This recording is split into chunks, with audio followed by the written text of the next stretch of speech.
Alexandra and Stephanie, so happy to finally have you here. We have been trying to get this recording done for a couple weeks, and we've been up against a deadline, but it's an interesting deadline. It's not a book deadline. It's much more human than that, a human deadline. And that's because one of our guests today, Stephanie, is about to have a baby, which is so really exciting. But welcome, Alexandra. Welcome, Stephanie. So excited to have you on the podcast. Thanks for having us, Jason. Excited to be here. And congratulations, Stephanie, in case I forget to say it live. Thank you. You're welcome. So I would love to start by just learning a little about both of you. We're going to talk about a topic that is near and dear to all three of our hearts today. So I know we're going to get passionate throughout this. But before we jump right in, Alexandra, let's start with you and a little of your background and the work you're doing, and then we'll turn over to Stephanie. Sure. Well, first of all, Jason, it's great to be here on your forum because we've been colleagues, friends for a long time now, following each other. So it's nice to have this opportunity. For everybody listening, my name is Alexandra Levit, and I am a workforce futurist, which refers to someone who works with organizations both in the public and the private sector to ascertain what has the greatest potential for disruption in the world of work. And I typically look about 5 years out.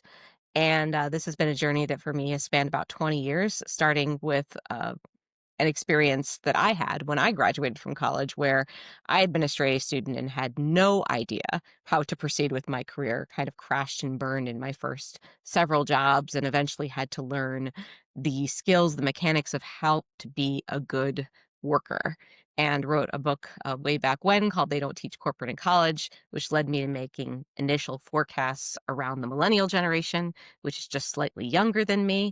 And that forecasting led me to spread out and do more of it. And the thing about being in strategic foresight or being a futurist is the only way to know if you have any skill in it whatsoever is to wait and see what happens. So now that a couple decades have gone by, and I have seen some things come to fruition, uh, I really enjoy this work. And my latest passion has been at the intersection of the future of work and the future of education. And the reason being, we're seeing so many things happen in the work world where entry level people, in particular, their job roles are being disrupted because of the integration of AI based technologies, the integration of remote first work. And for both of these reasons, the job of an entry level professional is not what it once was. And it has become more important than ever that we don't just magically or immediately or intuitively pipeline all of our high school students into a 4-year college degree. That will be necessary and appropriate for some people, but it is not necessarily the solution that is going to lead to meaningful and fulfilling work for a larger population of our young people. And what we have now is we have these skill shortages where we have the skilled trades desperately looking for people to keep the lights on, to keep the businesses running, but we don't have the people to put into those jobs. And as manufacturing jobs, for example, get more and more sophisticated with AI oversight being a really important part, we need people who are trained kind of from an early age how to understand and oversee and manage that technology. And we just don't have the people that are there right now. And that's one of the reasons I'm very excited about work-based learning, the new book, being here with Steph, to talk more about how we can get people at an earlier stage Yeah. into work experiences that might help them from spending years spinning their wheels, studying things they don't enjoy, um, being in work situations that aren't fruitful, that aren't um, life sustaining, income sustaining. And it's a new paradigm. It's one that's relatively common in Europe, but definitely here in the United States, not your typical No. way of thinking. And so in the realm of strategic foresight, we just like to be a little bit of a step ahead.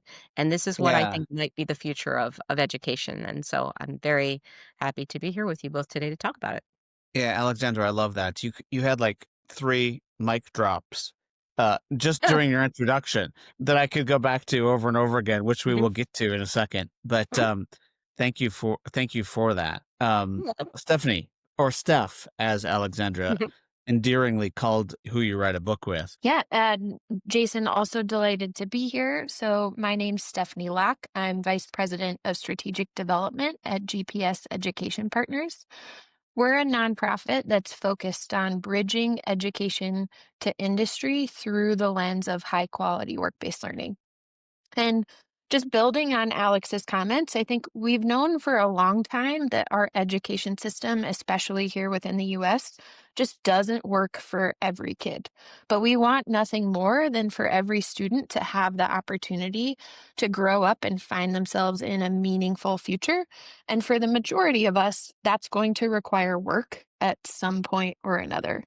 And so work based learning is really about helping expose young people to the world of work, all of the opportunities that exist out there, build confidence in themselves, the skills that they have, the skills that they need, and then make better decisions about their next steps, regardless of what those may be. I think what's really important about this is we've heard, as Alex alluded to, for a long time about the workforce skills gap. That was rightfully so, focused a lot on technical skills. And increasingly, we're seeing this shift and interest in focusing on human skills or durable skills, things that are adaptable, things that require us to be lifelong learners, things that require us to be curious, because the jobs that exist today are not necessarily the jobs that are going to exist in 5 years, 7 years, 10 years when today's middle schoolers and high schoolers Yeah. are ready to enter the workforce. And so, high quality work based learning is about helping students develop that foundation so that we can send them off into the world confident that they will thrive regardless of how the workforce changes and regardless of what comes at them next. So, Stephanie, just think when your baby that's about to be born Yeah. enters the world of education, how it better be different. I'll just say that. It better be different, right? So, like, when you think about this, and and Alexandra and I had this opportunity to speak, and, I was sharing some of the teaching I'm doing at College of Charleston with a great friend of mine who happens to reside down there. And one of the things I find a lot is that there's education, and then there's people that talk about maybe what it's like to work. But I like how you talked about this work-based learning specifically. And really what I'm trying to do within the confines of an older structure is trying to do that, where you're like, guys, if you're not, I mean, this is going to sound very basic, but if you're not connected with people on LinkedIn, you have a problem. If you don't realize what it is to apply for a job and not go through the traditional online application, but network, you have a problem. If you don't have proof of work and all you have is a piece of paper, you have a problem. When you think about work-based learning, I'd love for you to define that a little bit and what that means in your world. So, we define high quality work based learning as authentic learning that develops a student's aspiration, ability, and agency to succeed in the world of work. So, from the aspiration aspect, it's a lot about making sure they're aware of what opportunities exist. We know there's a lot of inequities in terms of what do your parents do? What do people in your community do? And that those aren't necessarily all of the incredible job opportunities that are out in the world. In terms of ability, we're very much talking about skills and knowledge. And so I think that's one of the biggest shifts that we've seen.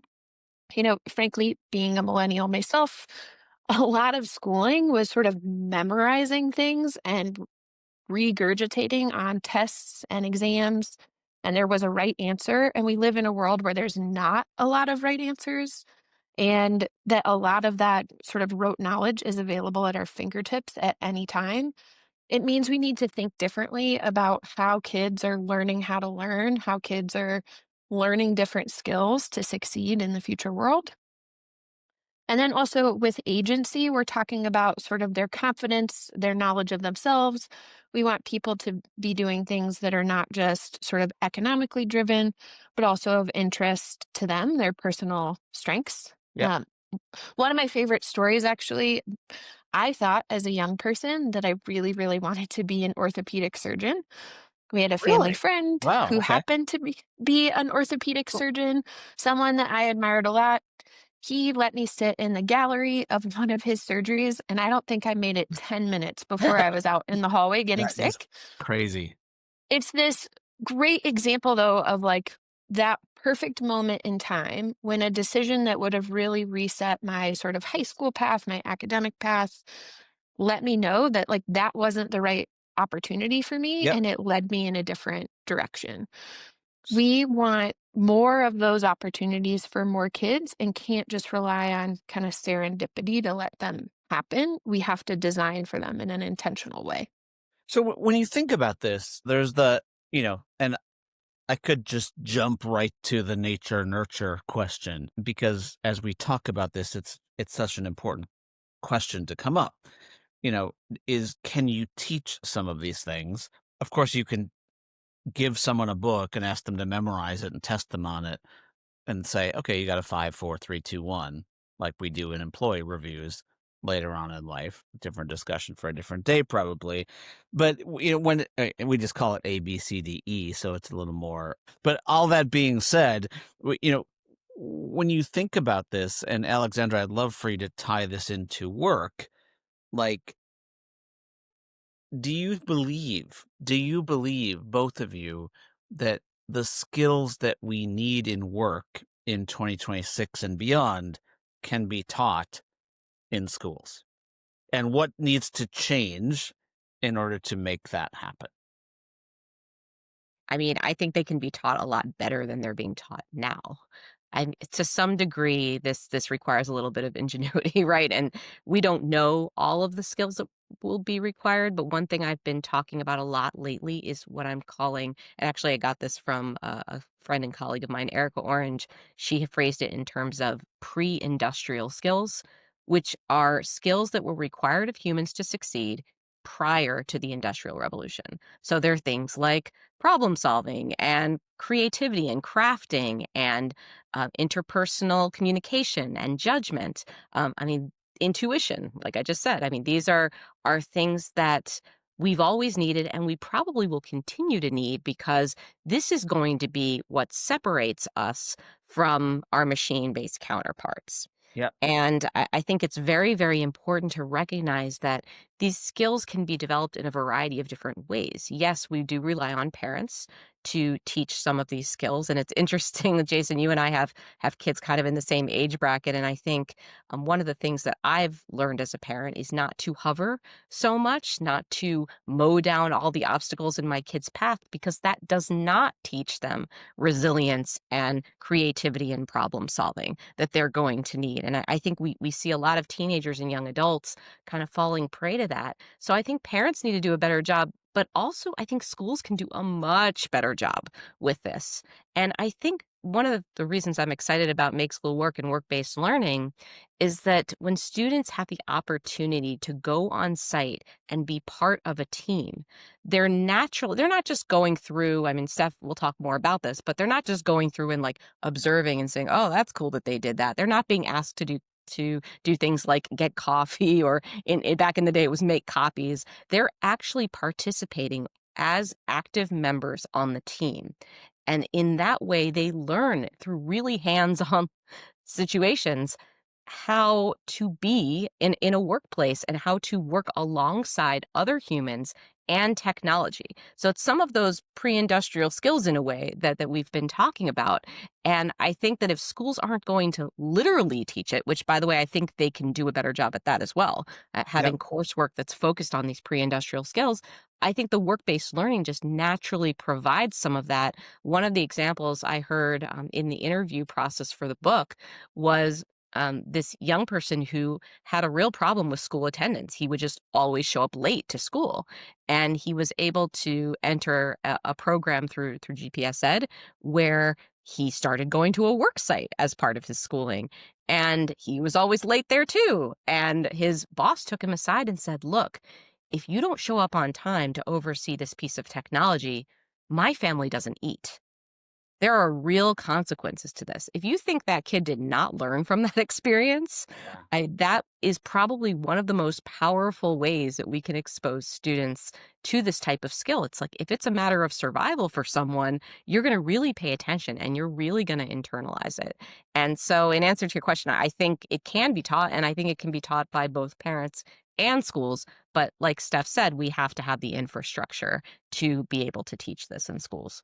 Right. So let's go there. Let's go there and let's like cut right to the chase on Mhm. that, because like, does that require a blow up? Because I mean, literally, I mean, I'm not going to throw myself under a bus, but Mhm. I work at 3 different universities in my Mhm. spare time, and I work with tenured professors, and not a lot of them have the desire to change. Yep. So, I mean, we're talking about changing education. We're talking about rewiring how colleges and universities are charged for, how they collect their money, how they work with commercial organizations in the public and private sector combination.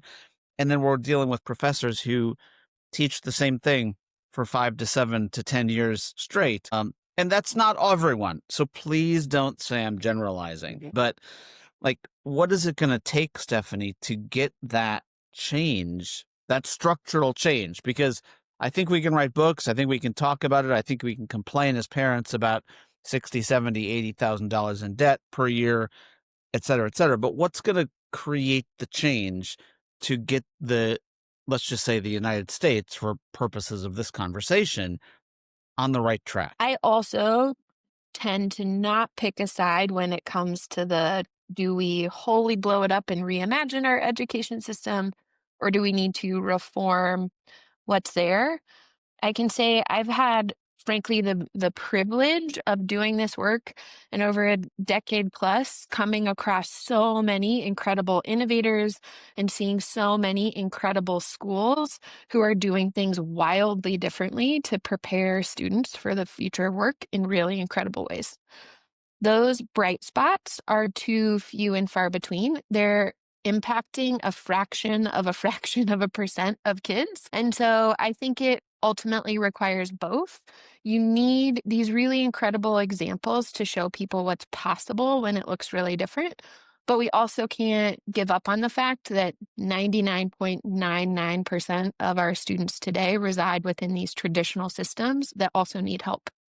What GPS Ed has done in Make School Work is taken our 25 years of experience in work-based learning as an organization, all of the expertise of our staff, our instructors, others who work in this space more broadly, and developed what we call the GPS Ed approach. So it's a 6-part framework to help individuals, communities, both sort of design, grow, and then sustain high quality work based learning initiatives over time. Because I don't think there's sort of one right answer, one way or another.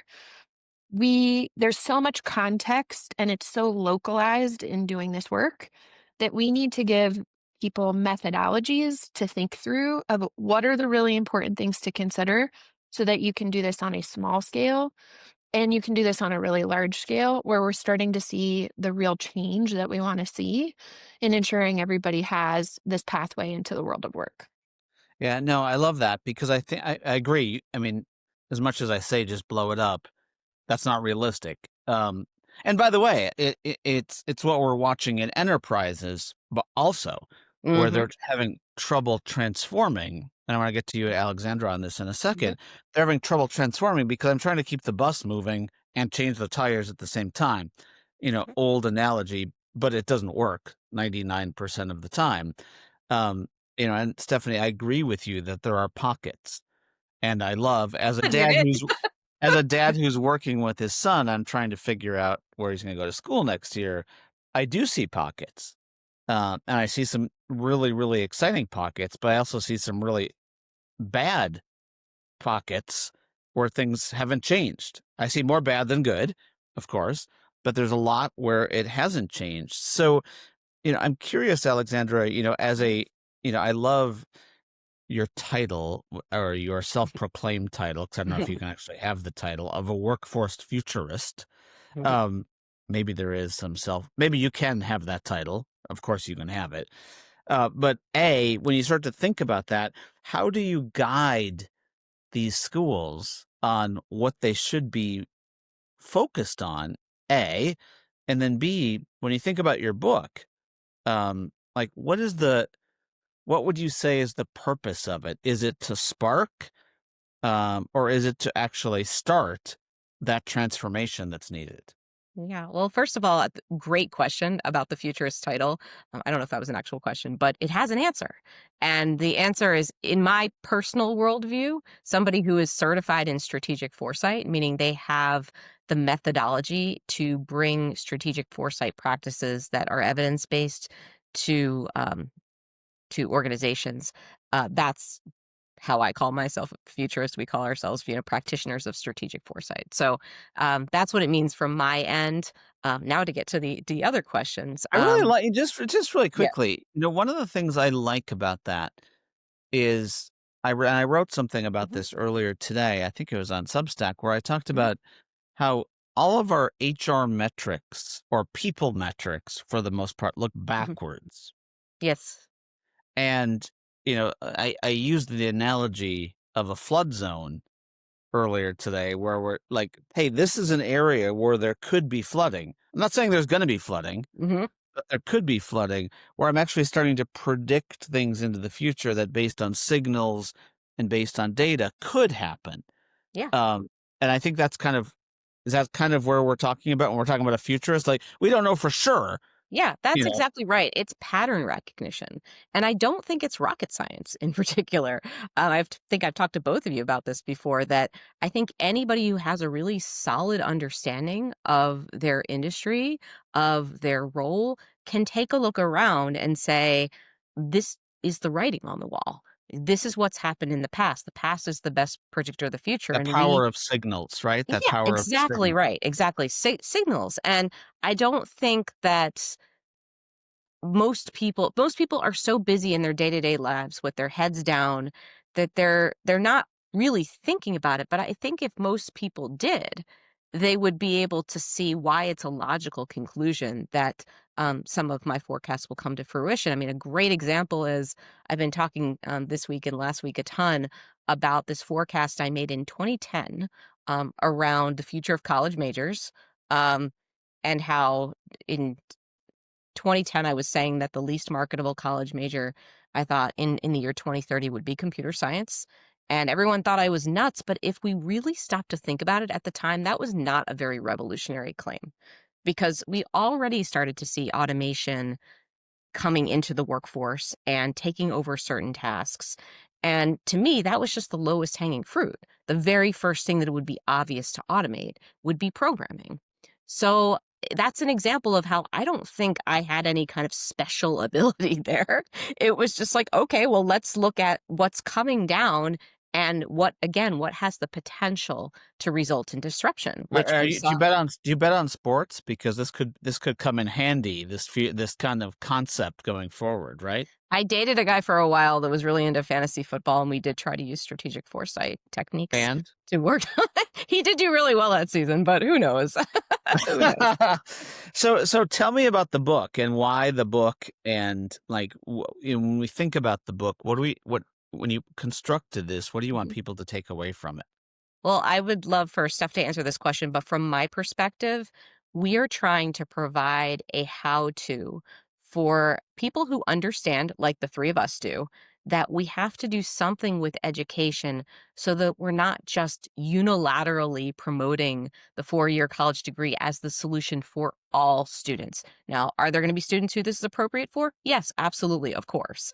There are nuances here, but we need to show educators, and that's a variety of different stakeholders, right? I mean, it's teachers, it's administrators, it's people in the community, it's parents, it's students, it's policymakers.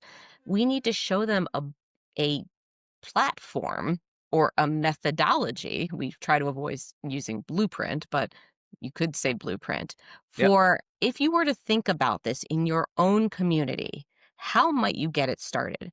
Who are the parties that you might bring to the table? What are the top line issues you want to consider?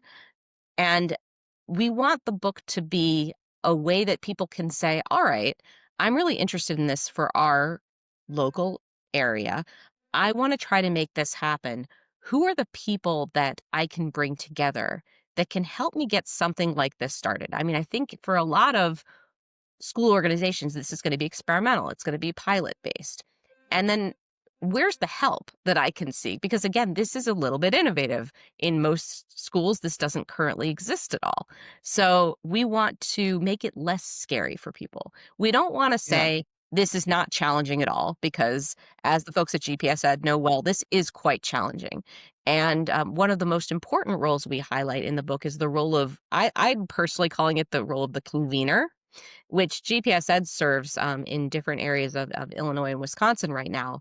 They just know everybody. They know administrators, they know employers, they have a sense of the school to work ecosystem that takes place. And so they are really skilled at bringing all of the relevant parties to the table to gain alignment and agreement on what high quality work-based learning will actually look like. And so to some extent, that's the biggest battle right there, is getting the right people in the room and getting them to agree. Why are we doing this? What are we going to do specifically? How are we going to measure our success? We spend a lot of time in the book talking about metrics and what does it mean to have high quality work-based learning? Because as we've alluded to already, just taking a student to walk through a factory, that's not work-based learning. You know, that's just observation. And we want it to be a much more rich, worthwhile experience that, again, can really help them educate themselves on what their effective next step should be. Stephanie's all That's what. ready to jump on you. Stephanie's ready to jump on No, you. So Steph, go ahead, no. Stephanie.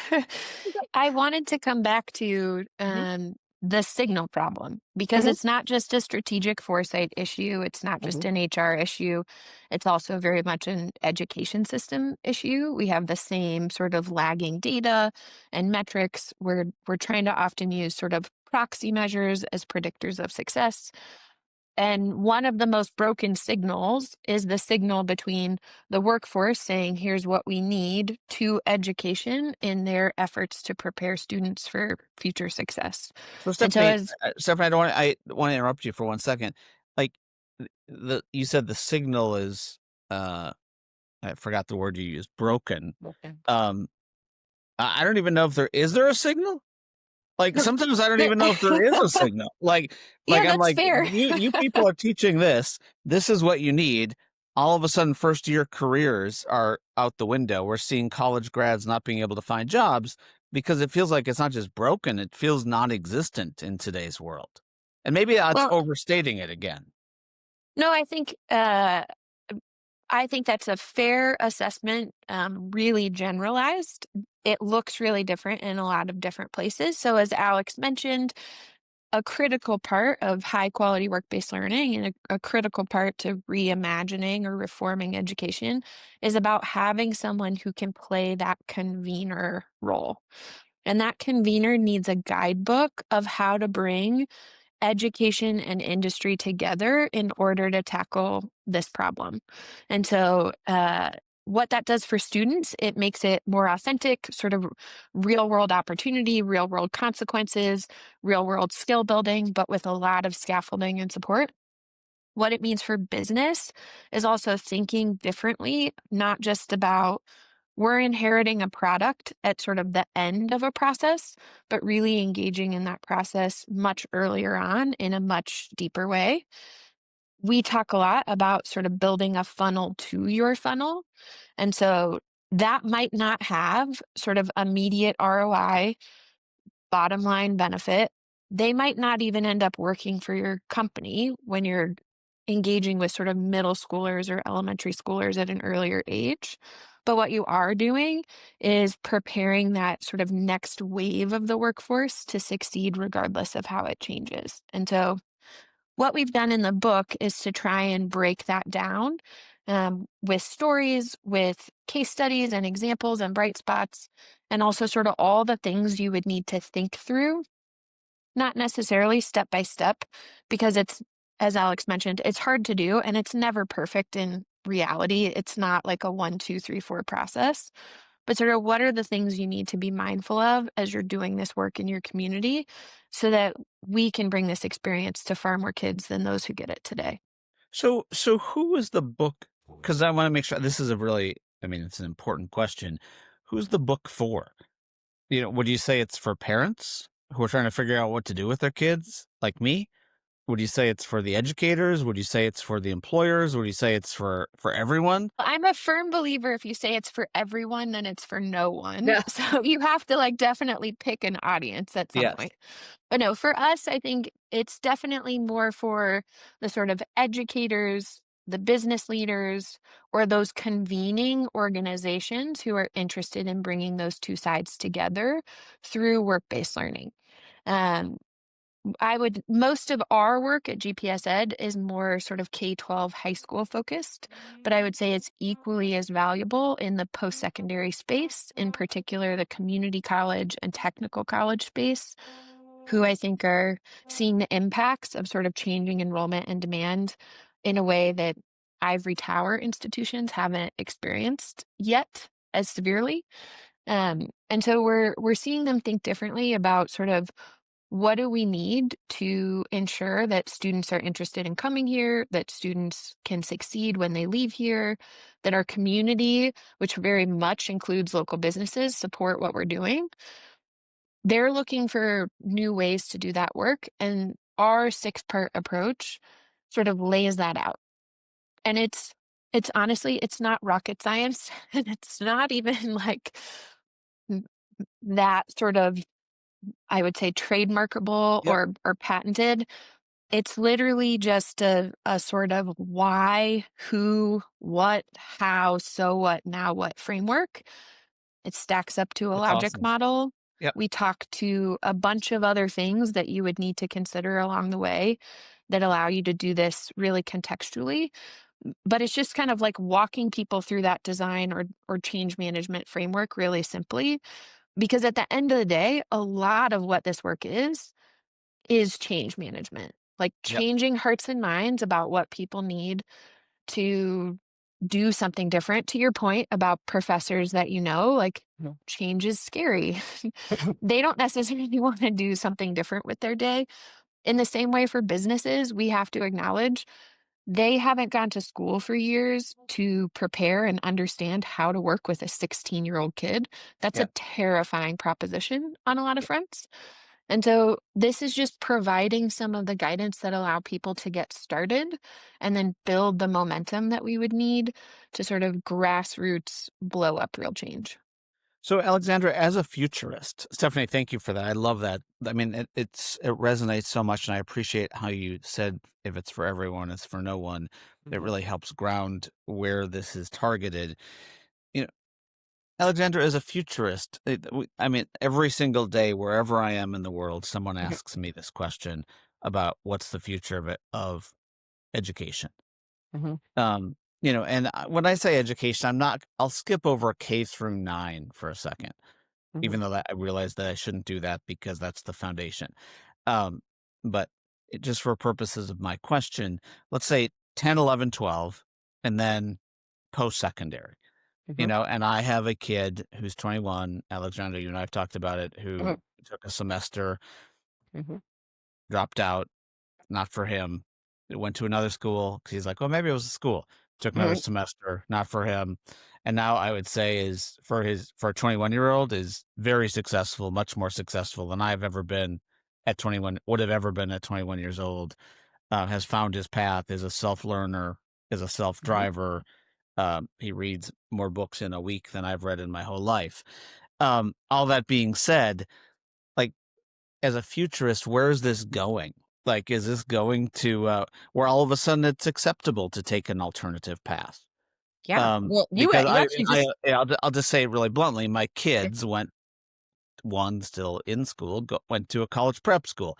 What's a college Mhm. prep school designed to do? Get you what prepped for college. So Right. what is that? They push you down a path where all of a sudden, if you decide that's not the path, uh, you're kind of an outsider. So I'm curious as a futurist, for you to make some fantasy football predictions here. What does all this mean? Well, I think you answered your own question in a way, because what your 21-year-old is doing is essentially the future of education, in my view, which is self-driven learning, continuous adaptability. I've been talking for a few years about learning agility, how we can't assume just because we master an area of study that that knowledge is static, that we can then take that, like many members of my generation and the baby boomer generation, they stopped learning once they were in school, and then they just used that knowledge and kind of coasted on it for the rest of their careers. Now things are changing way too fast for that to be a workable strategy. And I think what's shifting here is not just the fact that all of us are saying we really need to reinvent education. We really need to solve this gap between the positions that we need and the talent available. But the students themselves, when we look at the research of Generation Z, they are a lot more amenable to alternative paths. And you actually see, and I've heard some of this from GPS Ed as well, that the wariness and the stigma comes more from the parents who are like, skilled manufacturing, I don't know. I don't know that I want my kid going into that. I think it might be better for them to go to a 4-year college because that's perceived as being the better path. Whereas the student themselves is like, look, I can make 6 figures going into a school skilled trade by the time I'm 19 years old if I take this work-based learning path. And they're just looking at it far more pragmatically, I think, than people in my generation and the baby boomer generation did. So I think that's going to make it a little bit easier in a way because we're going to have demand from the student side. Yep. Because students are gonna be saying, "Well, why am I doing this 4-year college thing?" I mean, since we started writing this book, it's been amazing because we started this project. I mean, Jason, you know how book writing goes. It's like you start a few years back and then it gets published, but there's a process, and we have seen this explode. All of a sudden, in the last 12 months, with the drastic decline in availability of entry level, what we term knowledge worker jobs, people are sounding the alarm, and especially on the student side. And they're like, I don't want to be in that situation. I don't want to be paying down college debt for the rest of my life when I'm not guaranteed to get a job. And again, to go backwards, I mean, hey, I went to a 4-year college. My son, who's going to be a structural and mechanical engineer, is probably going to go to a 4-year college to get additional education he needs for that. I mean, I'm not anti-college. It's just that what Steph said is right on, which is that it's not for everyone. It's not, we don't have enough work at the moment for it to be for everyone. So even Right. in what baby boomers and Gen Xers might consider an ideal world, every single student goes to a 4-year college. What are we going to do with those kids once they get out? We really do need to be helping them go into other things.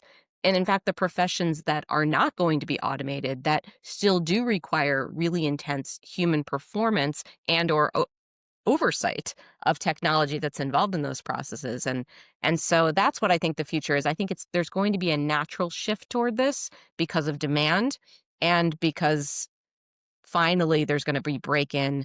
This is the solution that works best for everyone because it's going to become a stark reality that it is not.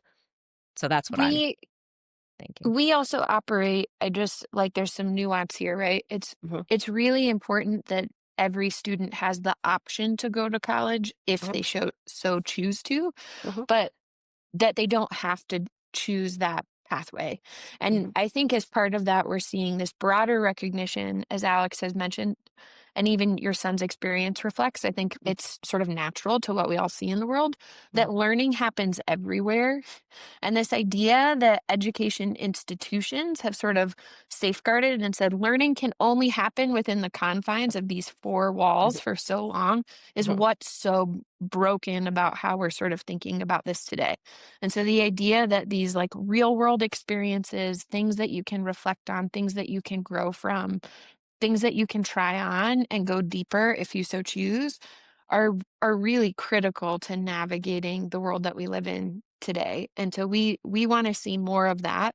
And work-based learning is frankly sort of part of a broader umbrella that's really trying to help people understand that just through the lens of authentic workplace experiences where students get the opportunity to develop that also has the mutual benefit for employers and their communities that there's some economic impact, there's some skills gap that we're addressing, there's a workforce shortage or workforce need that we're able to address.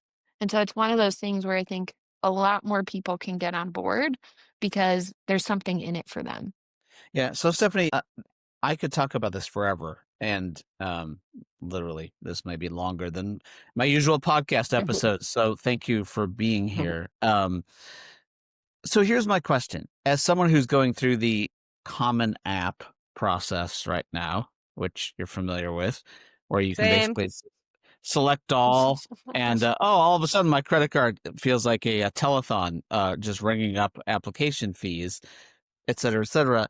Like, what do you think? And by the way, I also was doing some reading over the weekend where I saw that, Alexandra, you mentioned the early careers changing or going away in lots of cases. I don't Where think that's a so good thing, by the way. I don't think that's a no, good I don't think development. it's a good thing either. I think my personal take, you guys, is that, and I know this isn't, I'm not supposed to be talking about my own personal takes here, but enterprises have to restructure what the entry level job looks like Exactly massively. right. And I think it's a crisis and emergency, to It's an be honest emergency. with you. But all that being said, I also was reading a lot about how people are going to take another master's degree or another master's degree because they're like, they can't find a job.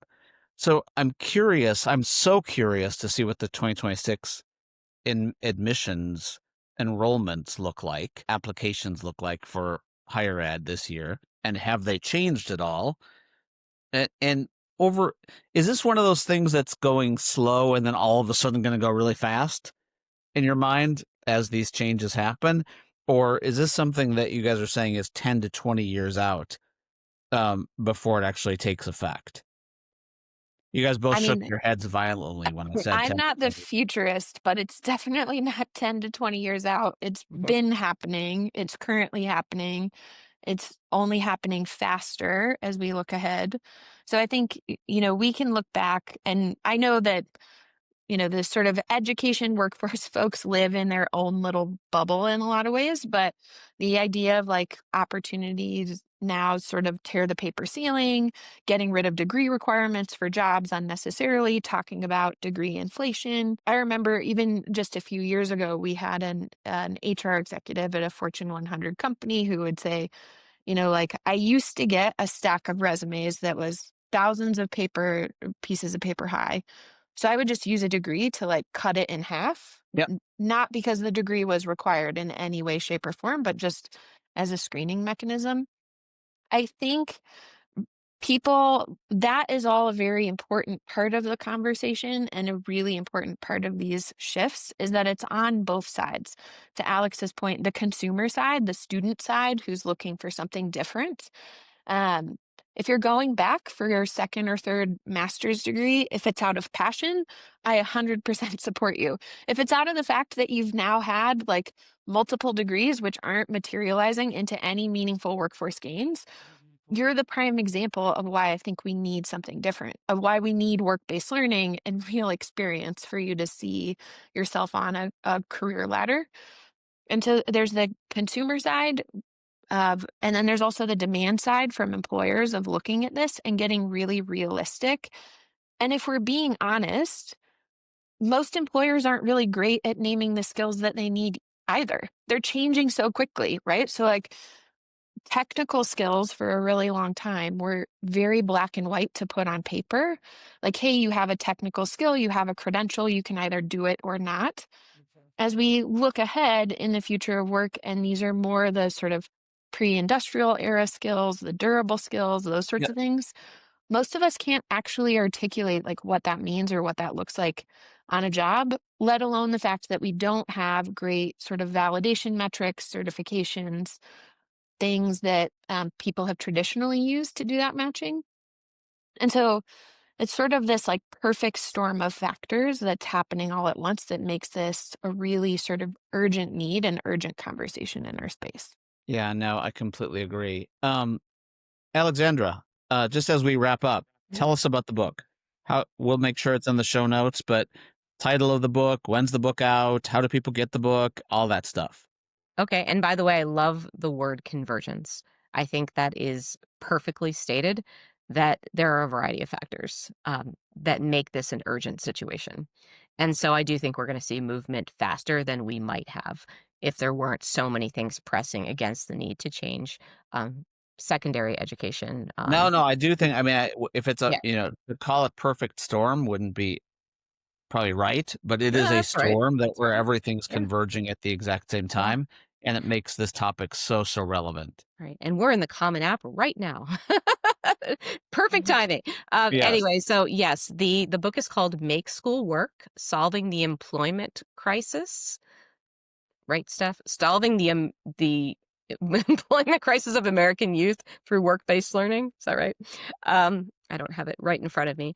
And, it will be available, January, probably mid-January of 2026, and pretty much everywhere online, that books are sold. We're gonna have an Amazon channel, of course, and then we will also have a makeschoolwork.org website that is live now, and most importantly, we're going to have a code in the book, a QR code where you can be directed to further resources. So if you've read the book and you're like, all right, now I feel like I have enough to get started, but I could still use some additional assistance, some additional tools. We'll point you in the direction of those because, again, our goal is to make this as easy as possible to at least get started. And yes, you're going to face complexities and challenges along the way, but we want to hopefully be your partners in this. And ultimately, what's become a revolution in Wisconsin and Illinois and here in the Midwest, we would love to see spread out all across the U.S. so that our young people have more opportunities and more options available to them. That's great. Well, I know it's gonna be a huge success because it's definitely timely, it's definitely right on the mark. As a futurist, you got it Mhm. right on the mark, because Hopefully. it's right where, Mhm, everyone's mindset is currently at the moment. So, mhm, Stephanie, congratulations on the baby again. mhm. Um, Congratulations on the book as well. And, Yeah, Alex, go ahead, Stephanie. I was just gonna say, thank you. We have jokingly, it's sort of like, two babies all at once, like Mhm, birthing a human baby and mhm. also sending all of this goodness out in the world to just really sort of open source it and help those who are interested in getting started. And so we'd love to have folks pick it up and check out what we Yeah, and have I'd to love say. to have you guys back to talk a little about the Mhm, uptick of it as well, because I think you're gonna see, I hope you can build a community around it, mhm. whether it be a WhatsApp channel or a Slack Mhm. channel or something like It's a that, where great people idea, can Jace. share ideas, share tools, because people will take it and grow it organically, Mhm, which is what I want to do with it. So, mhm. thank you guys so much for being here. Really, really appreciate it. Thanks for And having us. good luck with the book. We'll Mhm. get this launched, and next year is going to be a very successful year for you guys as we start to watch the impact of it on education. Excellent. Thank Take you. care, We hope everyone. so. Thanks for the Thank you for support. being here. Thank Bye bye. you.